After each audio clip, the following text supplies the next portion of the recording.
过来看选举消息，台北市艋舺青山宫祝寿活动正日人物是有够济。士林大东区立委参选人王世坚伊嘛有出席，共选区国民党游淑慧去卡庙劈开，无拄着王世坚，也毋过进前一天伫宫庙参拜时有拄着何志伟。游淑慧伫面册阁有抛出2个人的相片，伊替何志伟呢打抱不平，伊批评王世坚伫初选的时讲的话真残忍，袂输有啲西龙意思。备战士林大东区立委选举，王世坚特别请信来台湾的戏话，就是下海新丰夜生日艋舺青山宫祝寿活动，本地一定出席国民党参选人游淑慧、蔡雄雄、楚萧兴庭，敢若是有意思挑工闪票。所以我今天早上因为有很多个城隍的活动，所以我还特别跟霞海城隍庙那边问过，那他们就很老实跟我讲说，啊，这外行的该来，这种外地哈。不晓得他如何区分本地外地哦，那这样讲，那内湖南港来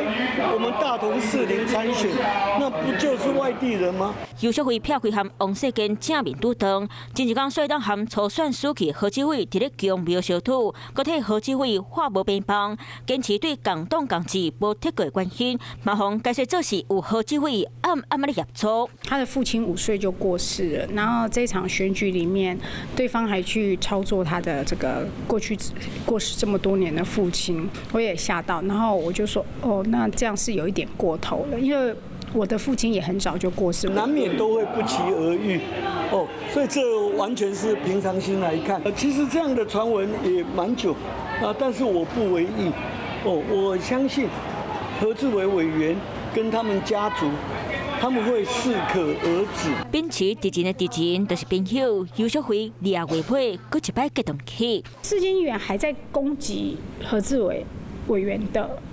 支持者耶。这个是我在跑选区的时候，我有点瞠目结舌。那我很难想象，我们是不同政党，我都知道要留一线了。那你们是同一个政党，我觉得有点残忍。我人前留太多线了，这初选过程大家看得到吗？我挨骂的远比我回嘴的都上100倍。之后我学到了，我以后要打不还手，骂不还口，要做到这个修养的最高境界才对。民进党初选正甲道道见骨，现主席首要任务就是赶紧修补关系。大家好，我是林依文。想要掌握多元的新闻资讯，当然也包括体坛动态，就要锁定华视新闻频道，还有订阅华视的 YouTube 频道，按赞、订阅、开启小铃铛。